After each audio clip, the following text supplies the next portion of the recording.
Professor Erival, se nós tivéssemos tempo, nós concluímos com tudo, tenha a certeza disso.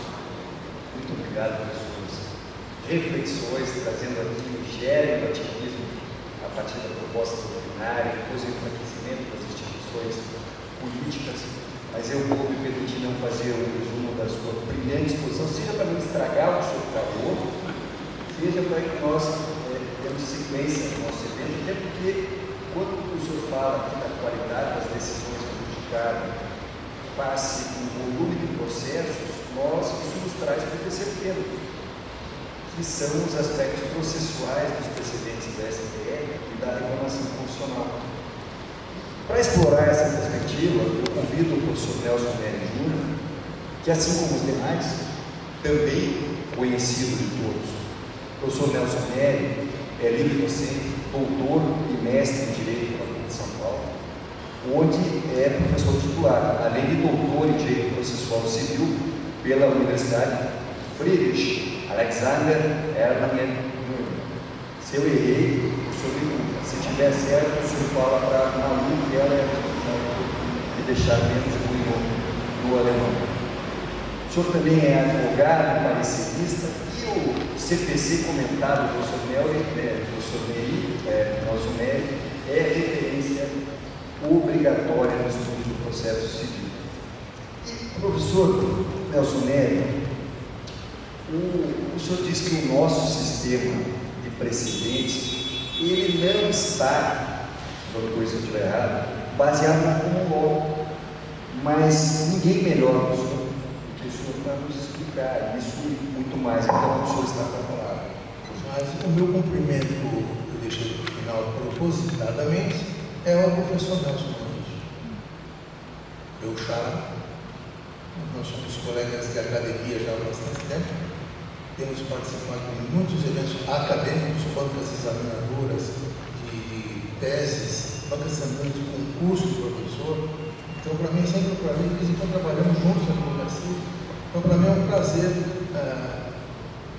aceitar um convite tão honroso como esse que foi feito para mim pelo professor Nelson Neri, que organizou esse evento de forma brilhante e trazendo um tema muito controvertido, como os senhores estão vendo pelas exposições que me antecederam aqui, de modo que eu tenho muita honra, muito prazer em participar do professor Nelson Neri desse painel maravilhoso que nós sobre o Osmar, que foi legal até agora,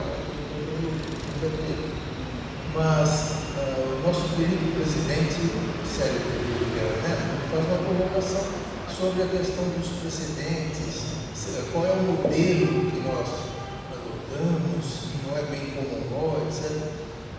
Bom, depois de muita crítica que foi feita a ideia que estava graçando sobre o país, sobre a circunstância de que nós estaríamos voltando ao sistema de common law e não seguindo o sistema de civil law, ela não para no pé, essa ideia de que estamos nos comunalizando, vamos dizer assim, estamos entrando no sistema de common law.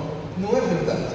Isso é absolutamente fora do propósito de falar que nós estamos adotando um sistema americano, neozelandês, inglês, australiano. Não estamos. Tem um sistema de precedentes do common law.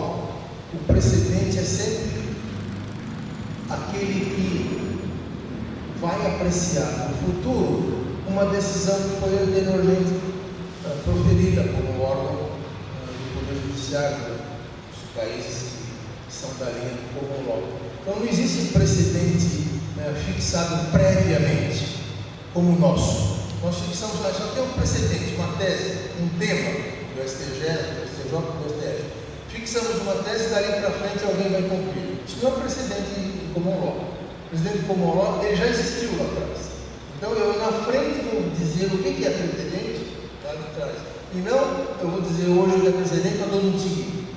Não é assim que funciona. Então é invertida a ideia. Outra coisa do common law muito importante é dizer que common law, por que falamos assim? Olha, o common law segue muito a jurisprudência, é muito importante, a gente vê em filme regime americano, caso Estados Unidos contra firma e tal, 1862. Então, se cita muito isso no tribunal, que são os precedentes, o julgamento da jurisprudência, portanto, de decisões anteriores. Segue-se isso porque a legislação do sistema criminal é pequena, ela é diminuta, ela existe. Tem estado que o aborto é crime, tem estado que o aborto não é crime.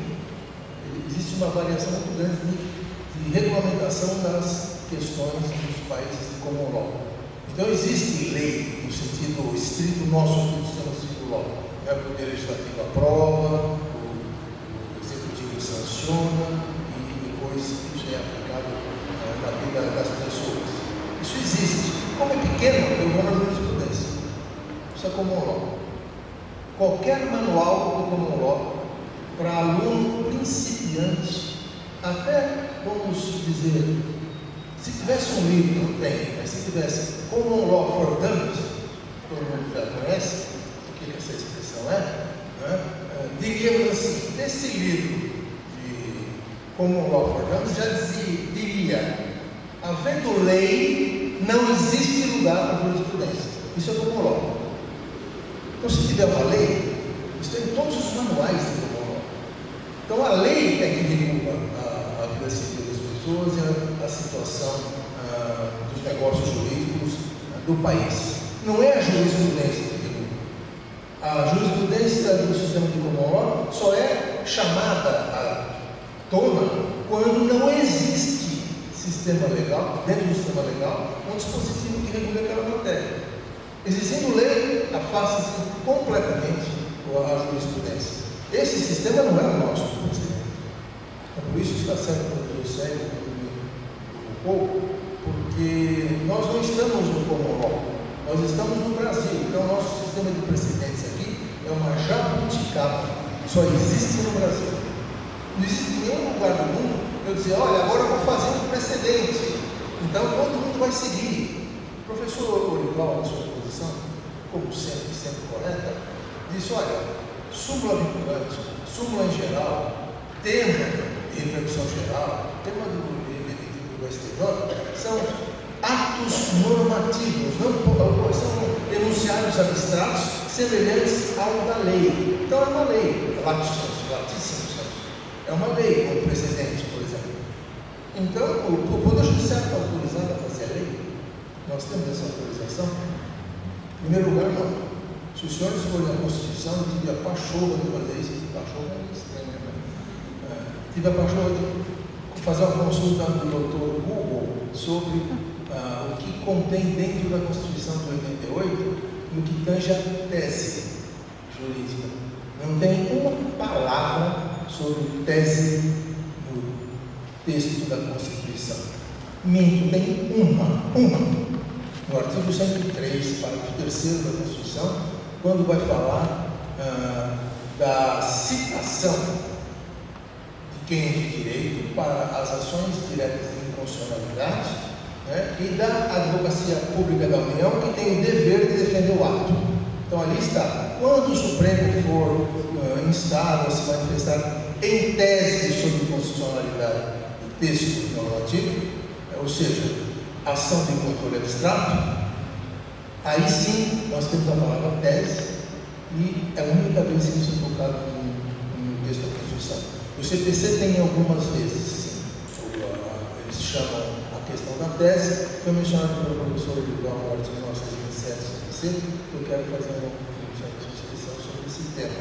Mas antes disso, é texto normativo, súmula comum ou súmula vinculante, é texto normativo, tese de repercussão geral, de STJ, do Supremo, etc. Se é texto normativo, é interpretável. Não existe um texto normativo que não seja interpretável. Nós interpretamos a Constituição, interpretamos a lei, interpretamos a opinião doutrinária. Isso é da vida. Atos normativos são textos e textos são interpretáveis. Estou falando isso porque na discussão da súmula vinculante, da construção da súmula vinculante número 11 do Supremo Tribunal Federal, os senhores podem procurar nos anais do Supremo, que verão os debates da Corte sobre a construção, essa é sobre o número 11, onde a então ministra Ellen Grace disse com todas as letras: precisamos fazer uma súmula que não seja duvidosa, para ninguém poder interpretar. Quando eu li aqui, eu falei, não é possível, vamos fazer um texto, qualquer que seja esse texto, mais claro que seja, ainda existe aquela regra do entendimento tradicional, em claris cessat interpretatio, mas mesmo assim, o texto claríssimo é interpretado. Então não adianta fazer uma súmula, um tema que vai ser o máximo de clareza, então nunca ninguém vai poder interpretar isso aí. Vai poder sim, porque é texto normativo. 927 do CPC, mencionado pelo professor Lourival, ele dá parâmetros, ele está no capítulo do processo nos tribunais no geral. Ele é antecedido pelo 926, que diz que os tribunais têm que ter a sua jurisprudência firme, consistente, clara, instável. Então, tudo isso que a jurisprudência tem que ser está no artigo 926 do CPC. O 927 diz que os juízes e tribunais observarão dois pontos, e existem uma série de situações em que o CPC manda o juiz do tribunal observar. Dentro desse rol do artigo 927, só dois são pertinentes, primeiro e segundo. Primeiro, tem que interpretar, o juiz tem que observar o que foi determinado pelo Supremo no controle abstrato de constitucionalidade.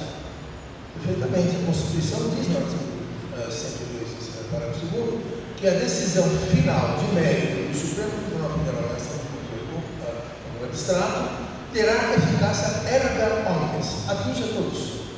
Então, se a própria Constituição diz, CPC 927.1 repetiu, está perfeito, é constitucional esse dispositivo. O inciso 2 também fala de decisões do Supremo proferidas ou enunciados do Supremo das súmulas vinculantes. Também o 103 da Constituição, que trata das súmulas vinculantes, o 103, ele diz que a súmula vinculante também é de observância obrigatória por todos. Então, aí não há dúvida da vinculação, vamos usar essa palavra, procure vinculação no CPC, não existe essa palavra. Vinculação não existe no CPC. Palavra, né? Que existe essa sistemática não muito inteligente que tem sido aplicada a respeito desse tema. Mas os outros incisos têm que se respeitar súmula dos tribunais. É obrigado a respeitar a súmula do tribunal. Por que não tem um artigo 927 que os juízes e tribunais são obrigados a observar a Constituição? São obrigados a respeitar a lei. Não existe isso. Esse princípio que deveria estar no 927 não está. Então, o que vincula?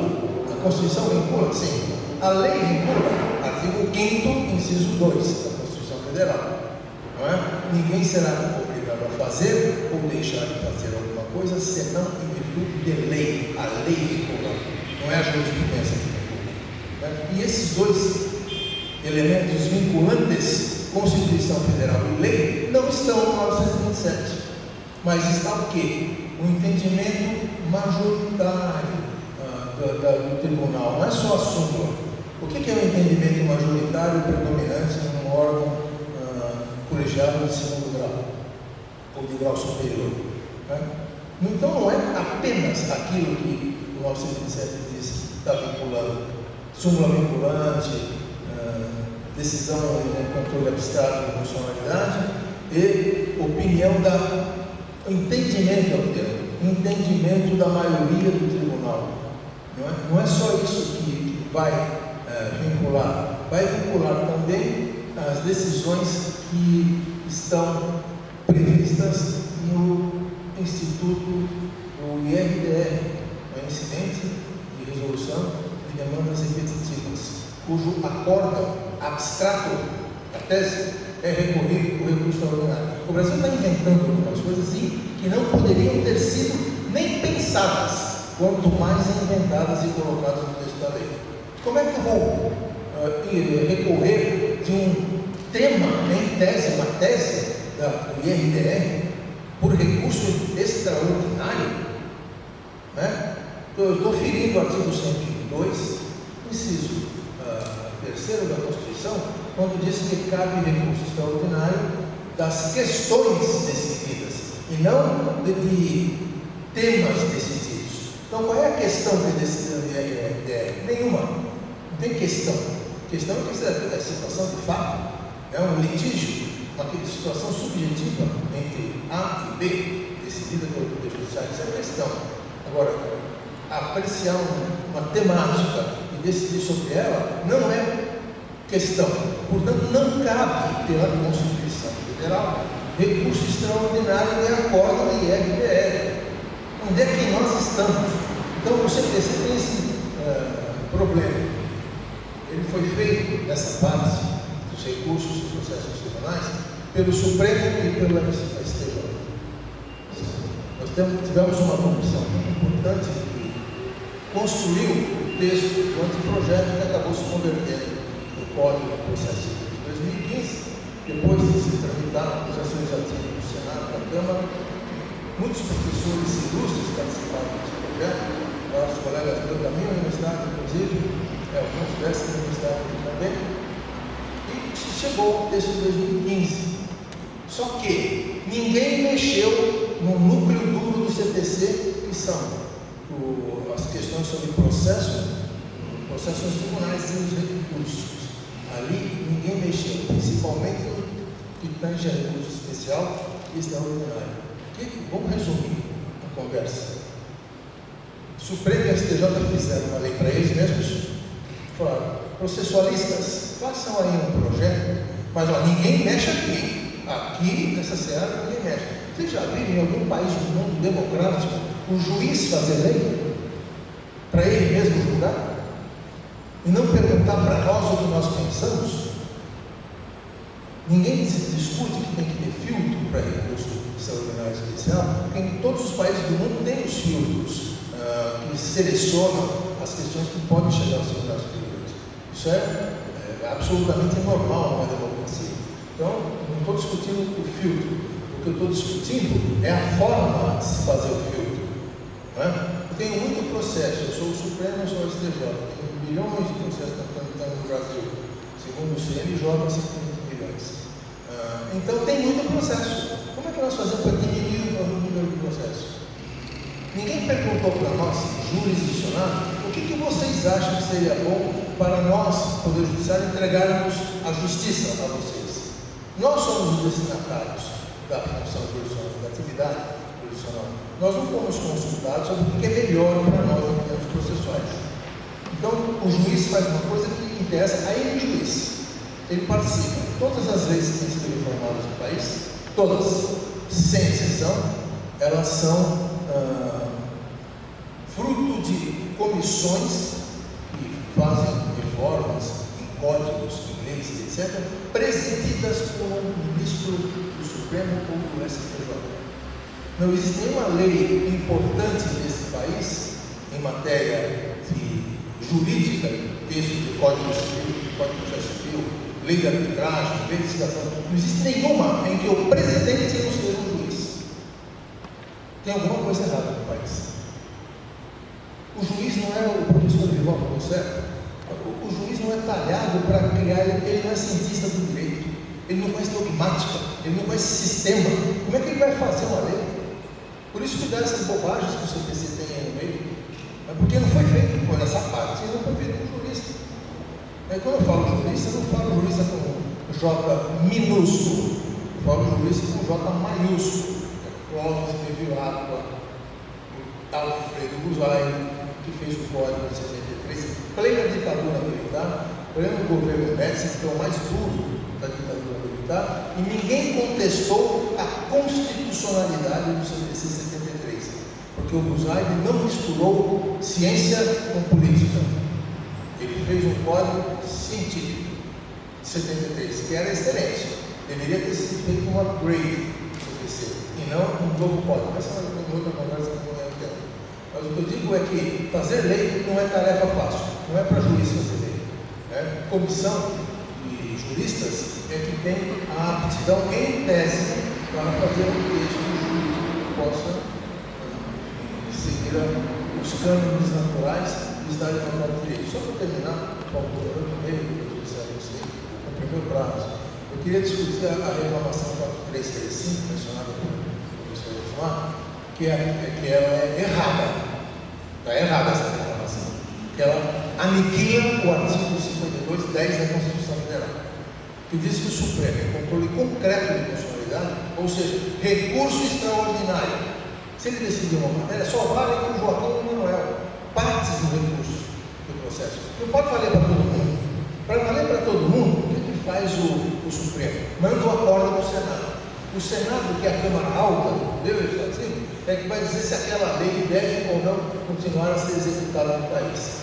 Então, o 5210 da Constituição prevê o Senado recebe o acordo do Supremo no recurso extraordinário, onde ele reconhece a constitucionalidade de uma lei, né, e diz: suspendo a execução da lei no território nacional. E pode ou não revogar a lei. Pode ou não. É o Poder Legislativo que tem que fazer isso. Porque o controle é concreto, não é abstrato. Agora, o que o Supremo fez com a reclamação 4335, e deu uma polêmica tremenda, que o voto tem sido, ficou anos para ser decidida. O senhor Osmar é o nosso especialista de reclamação, sabe disso, né?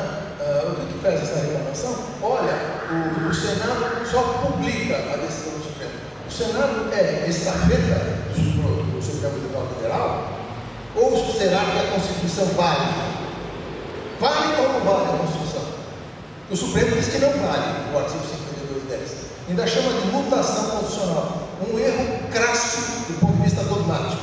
Mutação constitucional tem um limite. A única limitação da mutação constitucional, não vamos discutir o que é isso aqui, não dá tempo. Mas mutação constitucional, o único limite é o texto da Constituição. Se está no texto lá, o Senado recebe o acordo do Supremo, e ali ele vai saber se vai ou não suspender a execução da lei do território nacional, é isso que tem que ser cumprido. Não é o Supremo inventar uma tese de que ele é o titular da interpretação da Constituição, portanto o Senado não tem nada o que falar. Isso vale na ação direta da Constituição. Não pode valer no recurso extraordinário. Só tem vinculação para as partes que foi conferido a decisão do Supremo. Né? Então, eu sou absolutamente contra o que decide o Supremo na reclamação 4335 e o que vem decidindo nessa matéria.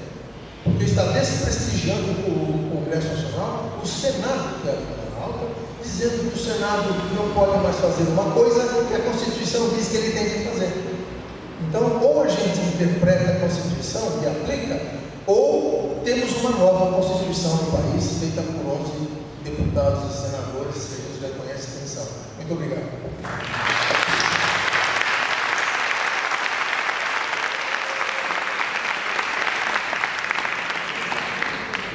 Olha, é o caso da gente parar, espiar, que nós estamos aprendendo aqui hoje. Não à toa, o senhor já gosta de tanta admiração, o senhor merece muito mais. Eu preciso usar as palavras do confrade ministro Alexandre Agra para dizer que realmente eu estou aqui, efetivamente, titando essa mesa. Inclusive com você, meu amigo José Pedro Pedraceno, colega que já entraram. E a maneira como o professor Nelson Neri faz o princípio da legalidade dialogar com tudo que nós estamos tratando aqui é incrível, mas com toda essa bagagem deixada por esses juristas incríveis, que tornam esse evento tão especial, eu penso que nós já temos os elementos para mirar os olhos para o tema que gera tantas celeumas para os que atuam no nosso querido direito do trabalho. É chegada a hora, pois, dos aspectos trabalhistas dos precedentes do STF da reclamação constitucional. Para tanto, poderemos contar com todo o conhecimento técnico e prático do advogado, professor José Pedro Pedraceno, que é doutor em Direito do Trabalho pela USP, mestre em Direito Processual pela Universidade Federal do Rio Grande do Sul, e colega, amigo querido, pesquisador do GETRAB, presidente do Instituto Brasileiro de Direito Social Cesarino Júnior, conselheiro suplente do Conselho Nacional do Trabalho e integrante do Grupo de Trabalho Deliberativo da segunda Conferência também Nacional do Trabalho do Ministério do Trabalho. Como se não bastasse, compôs a representação patronal brasileira tanto na na Conferência Internacional do Trabalho da OIT, número 111, quanto na 112. Professor José Pedro, a palavra está com o senhor. Bom dia a todos, cumprimentando o fraterno amigo, coordenador dessa bancada, o professor Célio, os professores que me precederam, o professor Osmar, o professor Nacional, o professor Rival, cumprimentando o professor Maniche, que é quem construiu tudo isso, e aos meus colegas de entrada, a quem eu faço força de corresponder às expectativas e de tudo que nós já ouvimos. A sabedoria me indicaria que eu deveria ficar em silêncio. Depois que nós ouvimos, o silêncio seria representativo de um caráter simbólico de inteligência. Mas se eu fizesse isso, certamente o professor Nelson iria ficar frustrado, os meus colegas de entrada frustrados, porque afinal de contas, um dos incentivos é, com coragem e com prudência, tenha calma e expor o que se pensa. Então eu ficar um pouquinho preocupado, como Sua Excelência o Ministro Manuel Monte ele estava aqui, imaginei que fosse acompanhar. Se nós estivéssemos em outro país, pode ser que a autorização de advogado do Tribunal Superior fosse cancelada, mas nós temos que trazer alguns elementos de reflexão. Como bem pontuou o professor Célio, no âmbito do direito do trabalho, da jurisdição do trabalho, das instituições de direito do trabalho, nós temos um ponto que eu não vou dizer de conflito, mas de tensão significativa.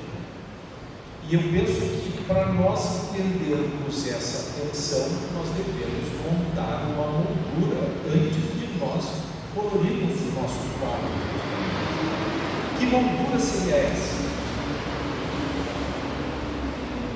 Eu acho que nós temos que começar um pequeno regresso.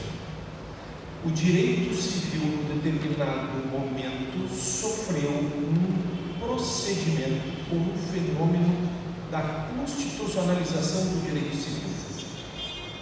Nathalie Rios conversou sobre isso, o problema de que essa questão representaria uma quebra dogmática do direito civil, com a inserção ou com o intercâmbio constitucional. E nós sempre postulamos, sempre buscamos, sempre pretendemos uma posição topográfica de destaque para o trabalho e para o âmbito do direito do trabalho na Constituição. E o que fez a Constituição Federal de 88? Deu um destaque à livre iniciativa, ao trabalho, elevou o direito ao trabalho como um direito social de segunda dimensão, incorporou no capítulo das garantias sociais e econômicas o artigo 7º do seu discurso, o artigo 8º da atuação das entidades sindicais, a participação de trabalhadores, a greve e a liberdade econômica e produtiva.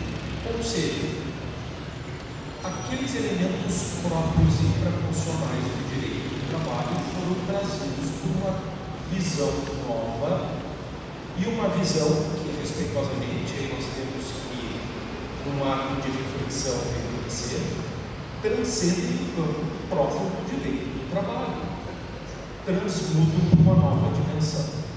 E essa nova dimensão, portanto, exige que passemos a entender e aceitar que o direito do trabalho, nas suas relações, como um instrumento de concertação econômica, produtiva e de integração social, não é uma ciência exposta exclusivamente no campo infraconstitucional.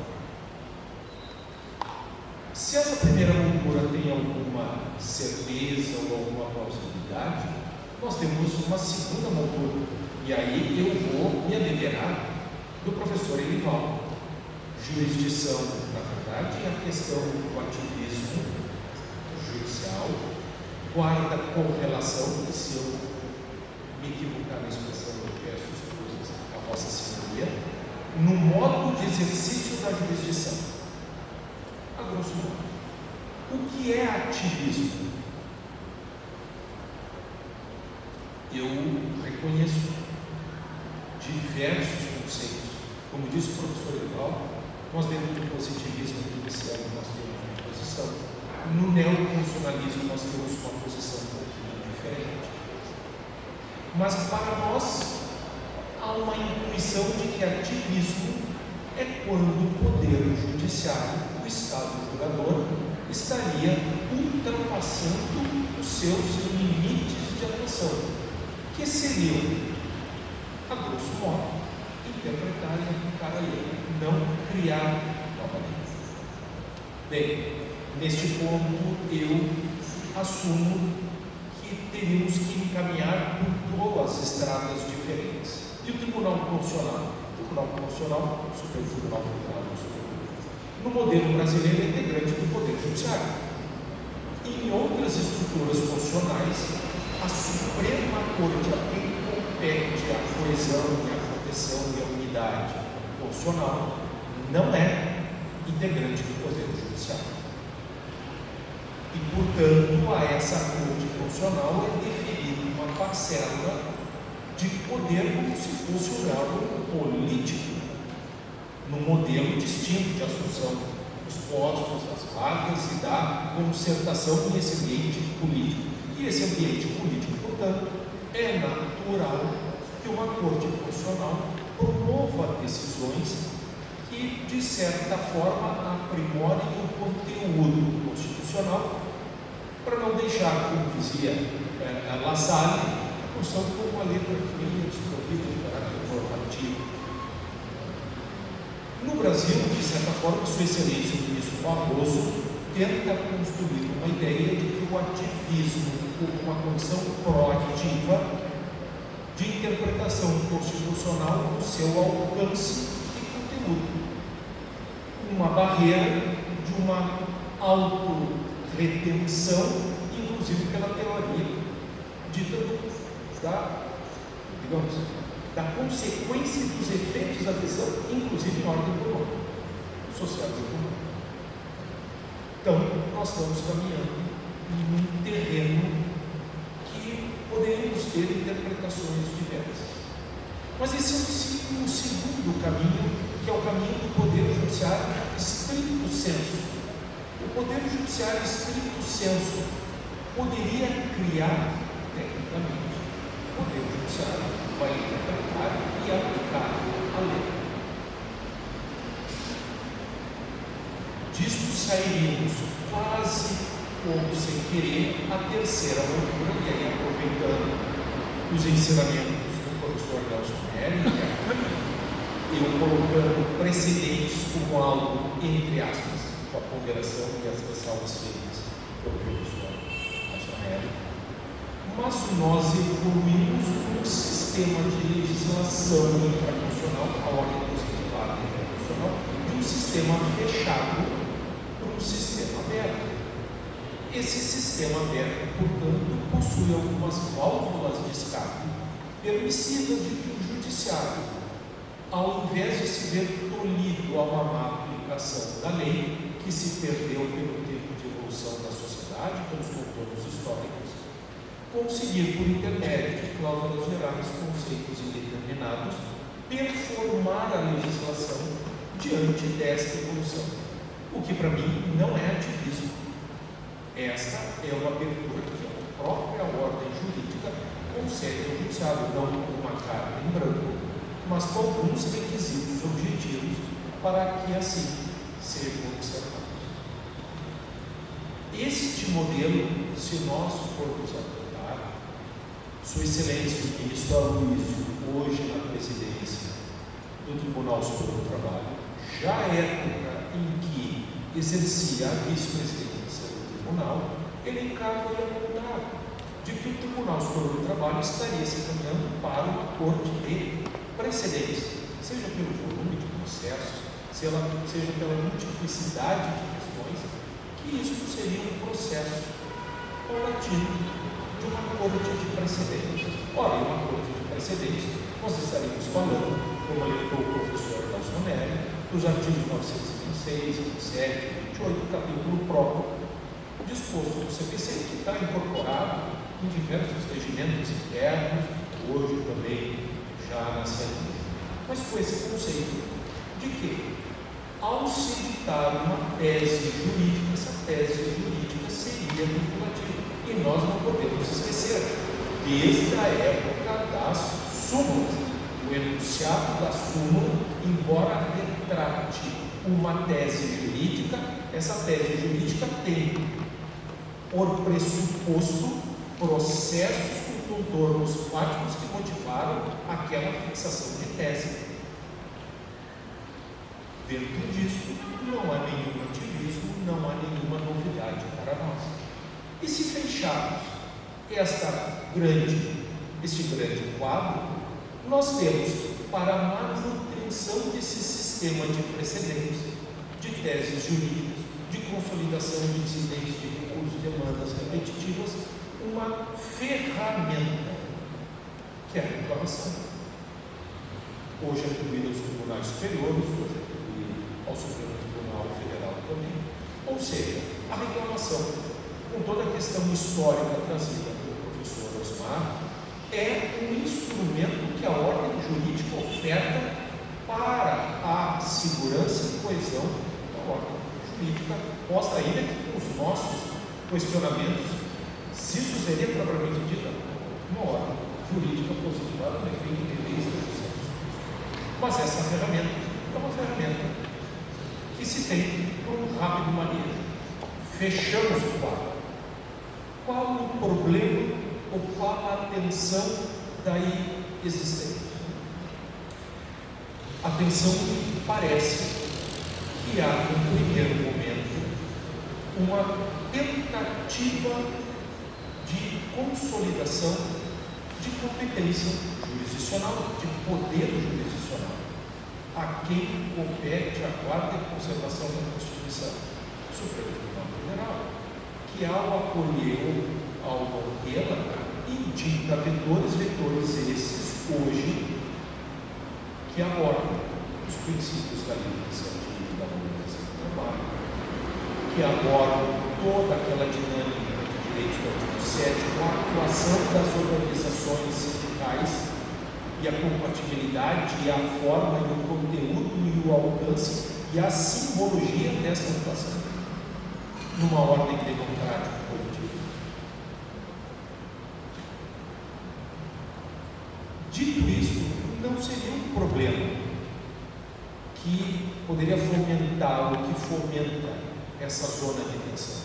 Essa zona de tensão, pelo uso e abertamente dito por diversos operadores, o uso, e eu vou colocar entre aspas, indiscriminado, desarrazoado de reclamações no âmbito da jurisdição trabalhista, principalmente tendo e avaliando como os tribunais regionais o ato violador da estabilização feita pelo Supremo.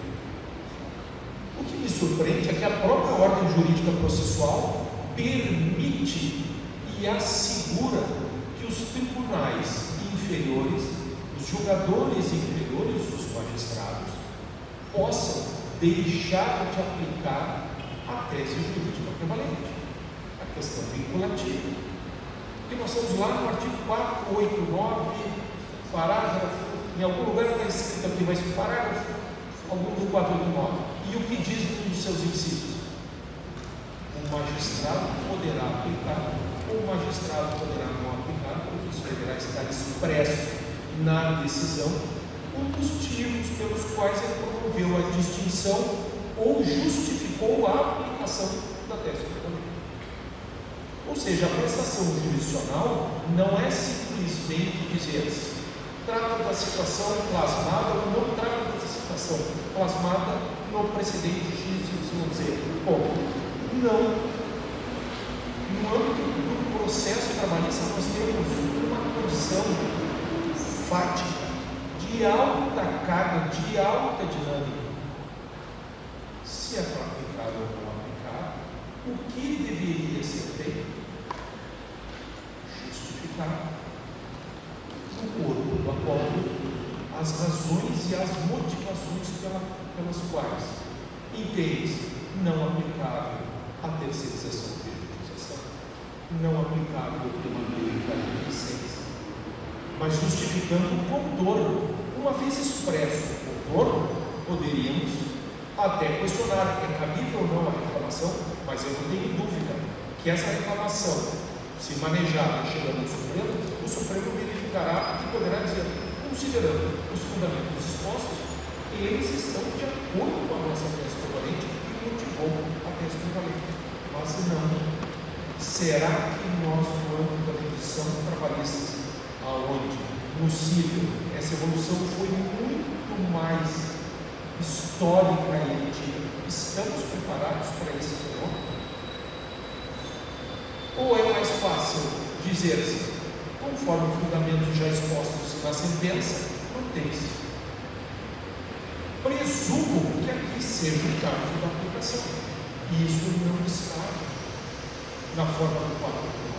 E aí é possível que o manejo de uma reclamação constitucional traga uma injustiça no processo, por má aplicação da decisão da reclamação, porque no fundo a tese jurídica seria inaplicável ao caso concreto frente àquela multiplicidade. Segundo aspecto, e por fim, e ficando de olho e pelo sorriso do nosso mediador, eu já entendi o romano. Infelizmente, ou felizmente, não sei, eu particularmente entendo que é infelizmente. Eu acredito que a reclamação constitucional no âmbito da Constituição trabalhista está sendo utilizada como um genérico, utilizando os remédios. Não é nem um similar, por favor, é um genérico. Quando a patente já caiu, estou no domínio público, eu posso, portanto, utilizar o genérico. A reclamação constitucional está servindo de genérico de um recurso extraordinário. Por quê? Porque permanece no âmbito recursial e especial o recurso de revista com caráter extraordinário. Se houvesse uma mudança da ordem processual para que fosse admissível essa distinção, teríamos um menor número de reclamações? Teríamos uma incisividade maior ou mais objetiva do Supremo Tribunal frente a estas questões lato sensu de trabalho, do fenômeno do trabalho e do direito do trabalho mais rapidamente? E quem sabe até de modo concreto em determinados processos. Mas hoje nós seguimos ainda uma linha que, infelizmente e respeitosamente, o Tribunal Superior do Trabalho, para a matéria constitucional, de certa forma, pretende promover o filtro do que é constitucional ou não constitucional a partir de uma leitura do Tribunal Superior do Trabalho, a quem, respeitosamente, não compete a defesa primária e direta de defesa da Constituição. Peço desculpa por avançar um pouco no horário e espero não ter destoado das palestras anteriores e se revelar de alto nível.